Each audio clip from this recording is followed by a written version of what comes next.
Meriwayatkan bahwasanya Allah Subhanahu wa taala dalam hadis qudsinya berfirman, "Ya abdi, udkurni ba'da subhi sa'ah wa ba'dal asri sa'ah akuffuka ma bainahuma."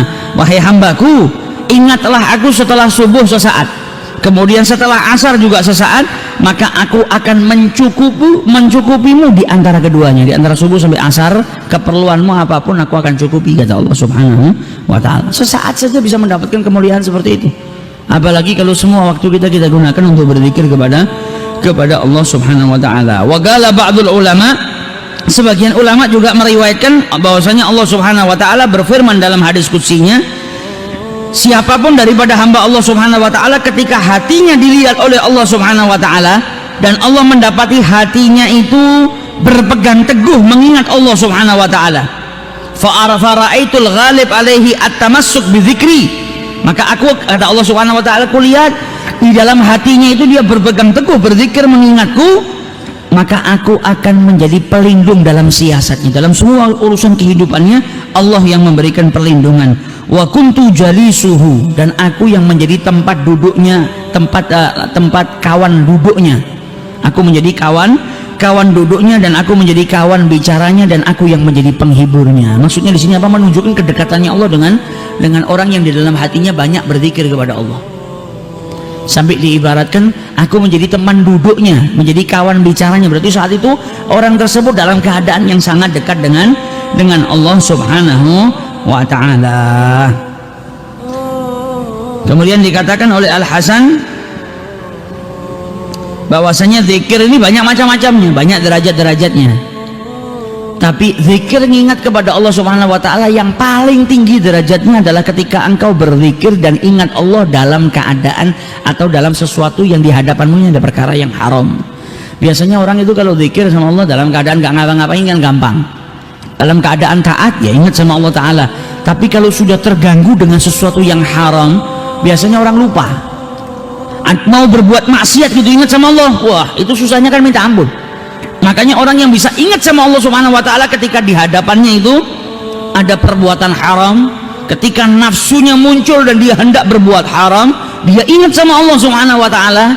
Nah ini derajatnya yang luar biasa. Karena dengan mengingat Allah Subhanahu wa ta'ala, ketika kita mau berbuat maksiat, wah terdorong hawa nafsu, terus ingat sama Allah Subhanahu wa ta'ala, insya Allah ingatnya kita, zikirnya kita kepada Allah akan menyelamatkan kita, menjadikan kita menjauh daripada perbuatan haram. Dulu ada orang yang berzikir itu kan kalau sudah terbiasa nanti bisa merasakan lezatnya zikir. Ada dulu salah seorang santri datang ke gurunya, ya Syekh, saya ini nggak pernah bisa khusyuk ketika berzikir, nggak bisa merasakan halawatul zikir. Setiap zikir yang ngucap di lisan aja, tapi hati ini belum bisa merasakan apapun. Syekhnya tahu kalau ini murid memang kepingin ada perubahan. Ini nanyanya bukan cuma sekedar nanya, bukan pura-pura nanya, tapi memang dia kepingin selain lisannya berzikir, dia ingin hati itu merasakan sesuatu daripada zikirnya. Namun syekhnya juga ngelihat santrinya ini lupa kalau ternyata zikir ini, lisanmu bisa berzikir itu merupakan kenikmatan yang besar yang juga harus kau syukuri. Jangan kau anggap ini gak nikmat. Orang itu gak bisa berzikir kecuali hatinya digerakkan sama Allah Ta'ala. Jadi lihat betapa dermawannya Allah, hati kita digerakkan sama Allah untuk berzikir, kemudian kita dipermudah sama Allah untuk berzikir.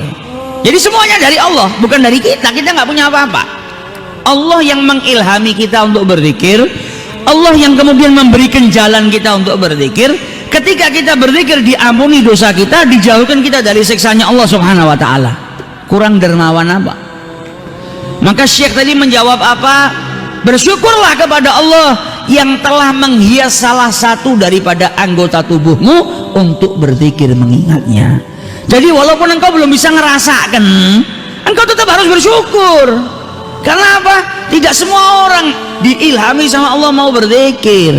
Tidak semua orang anggota tubuhnya dihiasi oleh Allah, oleh berzikir kepada Allah Subhanahu wa ta'ala. Banyak orang yang nggak sama Allah, nggak diilhami, nggak diberikan taufik, nggak diberikan hidayah, akhirnya nggak pernah berzikir. Selagi engkau diberikan sama Allah, syukuri.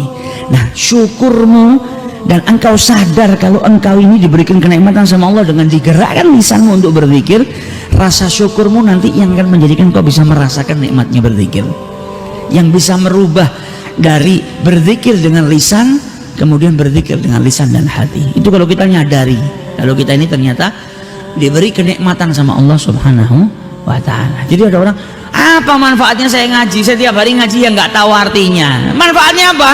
Manfaatnya engkau beruntung, dari sekian banyak manusia ada banyak orang yang melewatkan setahun 2 tahun megang Quran, nggak pernah ngaji Quran, nggak pernah. Engkau diberi taufik sama Allah, digerakkan lisanmu untuk membaca firman-Nya Allah Subhanahu wa ta'ala. Ini kenikmatan. Jangan kau katakan apa manfaatnya, saya nggak tahu bahasa Arab, nggak tahu artinya, apa terus manfaatnya nggak ngaji. Wah, engkau bisa ngaji, ini sudah kenikmatan yang besar.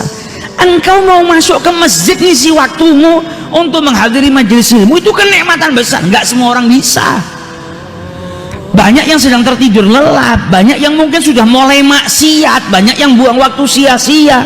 Engkau digerakkan malah masuk ke rumahnya Allah Ta'ala, ngisi waktumu untuk menuntut ilmu, untuk berzikir kepada Allah. Ini kenikmatan. Kadang kita sama nikmat yang seperti ini tuh gak nyadar, padahal itu kenikmatan yang Allah berikan kepada kita. Jadi berzikir kepada Allah itu, kita khusyuk gak khusyuk itu kenikmatan.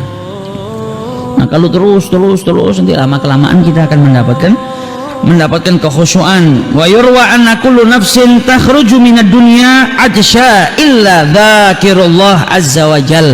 Diriwayatkan setiap jiwa manusia itu kalau mati jiwanya keluar daripada dunia ini dalam keadaan dahaga, dalam keadaan kehausan semua, kecuali orang yang mati dalam keadaan dzakirullah, dalam keadaan ingat kepada Allah Subhanahu wa ta'ala. Mu'ad ibnu Jabal meriwayatkan, tidak ada yang disesali oleh penduduk surga kecuali waktu sesaat waktu mereka hidup di dunia mereka lewatkan tanpa berzikir mengingat Allah Subhanahu wa ta'ala.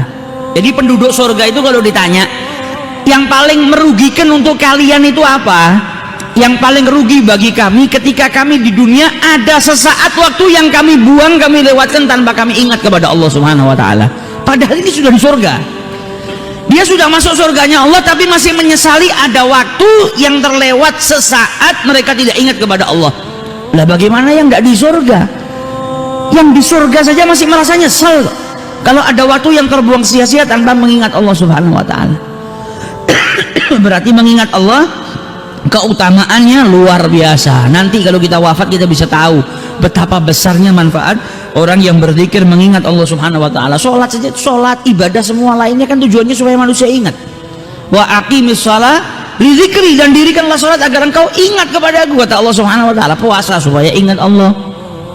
Adzan kita diingatkan, subuh ingat sama Allah Ta'ala, keluar ke pasar, keluar ke kerja, lupa ngurusin dunia, dengar adzan zuhur, Allahu Akbar, Allahu Akbar, kita diingatkan, oh saya punya Tuhan yang harus saya sembah, saya ini bukan hamba yang tidak bertuhan, ada panggilan. Di saat saya lalai saya diingatkan Allahu Akbar, nggak ada yang lebih besar daripada Allah. Pekerjaan saya sedang sibuk, Allah lebih besar, Allah lebih agung daripada pekerjaan saya. Hayya 'alas shalah, ini panggilannya Allah, saya harus tunaikan. Kalau saya tunaikan hayya 'alal falah, saya diajak untuk kemenangan. Ini kita diingatkan. Zuhurnya selesai, kadang tergiur lagi sama urusan dunia, datang waktu asar, diingatkan lagi Allahu Akbar, Allahu Akbar. Gak ada yang lebih besar dari Allah. Urusanmu apapun jangan sampai menjadikan engkau meninggalkan panggilannya Allah Subhanahu wa ta'ala. Jangan sampai membuatmu itu terlena, jangan sampai membuatmu itu lalai kepada Allah Subhanahu wa ta'ala. Jadi kita ini diberikan sarana yang luar biasa supaya kita nggak lalai. Nah kalau kita tetap lalai ya kebangetan. Sarananya sudah luar biasa. Orang lewat masjid saja itu sebetulnya ngelihat masjid itu kan sudah ingat sama Allah Ta'ala, rumahnya Allah, tempatnya orang ibadah. Tapi terkadang penyakit hati itu yuhjab, menjadikan hati kita tertutup untuk ingat kepada Allah Subhanahu wa ta'ala. Nah ini pentingnya kita belajar bagaimana untuk mensucikan jiwa. Kalau tidak tertutup, melihat orang sholat ya nggak sadar, melihat orang ngaji nggak sadar, melihat nasihatnya orang juga nggak sadar, karena penyakit hati yang tebal. Nah orang yang masih diberi umur panjang sama Allah, hendaknya dia gunakan untuk terus ingat kepada Allah dalam keadaan berzikir kepada Allah Subhanahu wa ta'ala. Sebagaimana diriwayatkan dulu ada 3 orang datang kepada Nabi Muhammad. Ada 3 orang datang ke Rasulullah SAW, 3-3-nya masuk Islam di tangannya Rasulullah. Setelah masuk Islam, Nabi tanya siapa yang mau menjamin orang ini, yang menjadi kafilnya, karena ini orang asing. Salah seorang sahabat yang namanya Tolha, dia bilang apa? Saya ya Rasulullah. Akhirnya tinggal di rumahnya Tolha, dijamin sama Tolha, jadikan saudaranya. Ketiga orang ini yang pertama keluar ikut perang, meninggal dalam keadaan syahid. Yang kedua juga sama, ikut perang, setelah itu beberapa waktu ikut perang, meninggal dalam keadaan syahid. Kemudian yang ketiga nggak ikut perang, meninggal di ranjangnya. Jadi di rumah nggak perang, nggak apa ya, karena usia. Terus kemudian dipanggil oleh Allah Subhanahu wa ta'ala. Selesai daripada tiga orang ini meninggal semua, Tolha mimpi tiga orang ini di pintu surga. Kemudian yang masuk surga yang pertama malah yang tidur di kasur matinya, yang nggak jihad. Yang tidur di kasur malah masuk surga pertama. Kemudian yang masuk surga kedua adalah orang yang kedua yang mati di medan peperangan. Yang perang pertama malah masuk surganya yang paling terakhir. Maka bangun daripada tidur dia bingung, yang jihad pertama menuin panggilan Allah malah masuk terakhir. Yang enggak jihad meninggal tabi'i di kasurnya malah masuk pertama ke dalam surganya Allah. Maka dia pergi ke Rasulullah, nyeritakan, ya Rasulullah, saya mimpi seperti ini. Kata Rasulullah, ma'ajab. Terus apa yang membuatmu itu terheran-heran? Loh, ini yang tidur di kasur kok malah nomor pertama masuk surganya Allah Ta'ala, yang lainnya kok malah setelahnya? Maka dijawab oleh Rasul sallallahu alaihi wasallam, laisa ahad afdalu indallahi min mu'min. Tidak ada seorang pun yang lebih mulia daripada seorang mukmin. Yu'ammar, diberi umur panjang oleh Allah Subhanahu wa taala untuk memperbanyak tasbih, untuk memperbanyak tahmid, untuk memperbanyak tahlil, dan untuk memperbanyak takbir. Jadi nggak ada yang lebih mulia daripada seorang hamba Allah yang beriman, yang diberi umur panjang sama Allah, dia gunakan untuk berzikir kepada Allah Subhanahu wa taala. Yang ketiga, orang ketiga ini kan umurnya dipanjangkan sama Allah, lebih panjang daripada saudaranya yang pertama dan yang kedua. Nah, umur panjangnya itu dia gunakan untuk bertasbih, untuk bertahlil, untuk bertahmid, untuk bertakbir kepada Allah Subhanahu wa taala. Maka tidak ada yang lebih afdal daripada hamba Allah yang beriman di mata Allah, melebihi daripada seseorang yang diberi umur panjang, dia gunakan untuk bertasbih, bertahlil, bertahmid, dan bertakbir kepada Allah Subhanahu wa taala. Makanya dia masuk surga pertama, karena dipanjangkan umurnya, dia gunakan untuk berzikir kepada Allah Subhanahu wa taala. Dalam hadis Rasul sallallahu alaihi wasallam juga bersabda, "Ma jalasa qaumun majlisan yadhkurunallah azza wa jal illa haffat bihim malaikah." Tidak duduk seorang hamba atau seorang kaum dalam suatu majelis berzikir kepada Allah Subhanahu wa taala kecuali mereka diliputi oleh para malaikatnya Allah.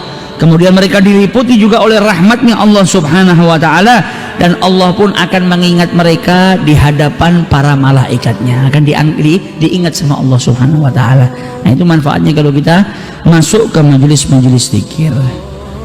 Insyaallah kalau kita biasakan keberkahan majelis ini, setiap pagi kita hadir di majelis ini berzikir ingat Allah Subhanahu wa taala, semoga kita juga diwafatkan dalam keadaan berzikir kepada Allah Subhanahu wa taala. Amin ya rabbal alamin. Insyaallah kita lanjut di kajian yang akan datang. Wallah.